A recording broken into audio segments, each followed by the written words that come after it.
উল্টো রথকে ঘিরে বিষাদের সুর রাজ্যে। বুধবার সকাল থেকে গোটা রাজ্য জুড়ে জগন্নাথ দেবের উল্টো রথের শুভ সূচনা হয়েছিল। রাজধানী আগরতলা থেকে রাজ্যের বিভিন্ন প্রান্তে ভক্তদের ভিড়ে মোহিত হয়ে উল্টো রথের দৃশ্য দেখতে পাওয়া যায়। প্রাকৃতিক দুর্যোগকে উপেক্ষা করেও রাজ্যের বিভিন্ন মন্দিরে হাজারো ভক্তের সমাগম ঘটে, কিন্তু সন্ধে নামার আগে উল্টো রথে ঘটে গেল এক মর্মান্তিক দুর্ঘটনা। বৃষ্টিকে উপেক্ষা করে কুমারঘাটের উল্টো রথে যখন ভক্তদের সমাগম ঘটে, ঠিক তখনই রথের মাথায় বিদ্যুৎস্পৃষ্ট হয়ে আগুন ধরে যায়।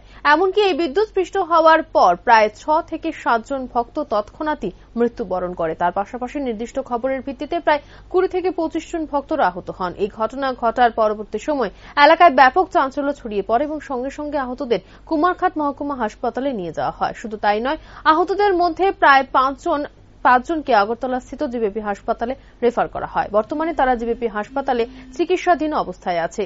ঘটনার খবর পেয়ে শোক ব্যক্ত করেন রাজ্যের মুখ্যমন্ত্রী নিজের সামাজিক মাধ্যমে এবং তৎক্ষণাৎ ছুটে যান কুমারঘাট মহকুমার উদ্দেশ্যে। রক্তে মাখা উল্টো রথের ঘটনার প্রেক্ষিতে রাজ্য জুড়ে শোক প্রকাশের আলোড়ন সৃষ্টি হয়।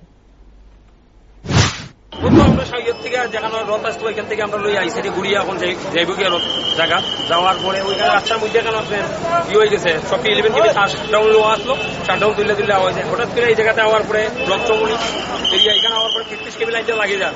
ও হইতেছে যে 33 কেবিটা লাগিয়ে যান, আমিও উপরে ছিলাম রথের উপরে।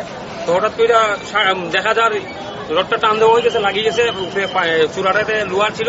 লাগার পরে ওই আরেকটার সঙ্গে আমার আরেকটা ছেলে ছিল, সেও চেষ্টা করেছিল, কিন্তু ও তো জানে না যে 33 কেবি লাইনে বাস দিয়ে আলগি দিয়ে হবে না।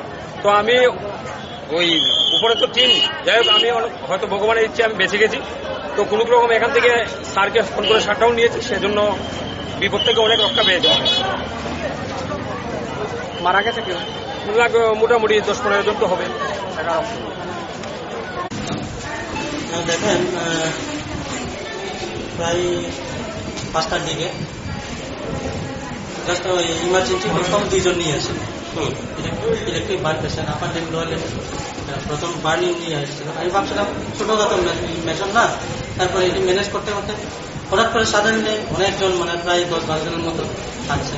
এই 10-12 জনের মধ্যে প্রায় 6 জন পুরো রোডে নিয়ে আসে। তারপরে বাকি যে 6 থেকে 7 জন আসলো, বাকি যারা আসলো এটির মধ্যে মেজর ইঞ্জুরি বার্ন ইঞ্জুরি আছে। সবাই আমি ইমিডিয়েট ট্রিটমেন্ট দিয়েছিলাম, ডিস্ট্রিক্ট হসপিটালে পাঠিয়ে দিয়েছি। এখন তো টোটাল মৃত্যু হয় টোটাল 6 জন এখানে যারা। আচ্ছা, আর যারা রেফার করা হয়েছে? রেফার করা হয়েছে 6 জন, এদের মধ্যে 2 জন বাচ্চা আছে, বাকিটি মহিলা। আচ্ছা, যারা মারা গেছে তার মধ্যে বাচ্চা 2 জন। ডিটেলস একটু ডিসকাশন দিতে হবে। আপনার পরিচিত? আমার নাম সঞ্জিত চাকমা, এখানে মেডিকেল কুমারঘাট মহকুমা। ধন্যবাদ।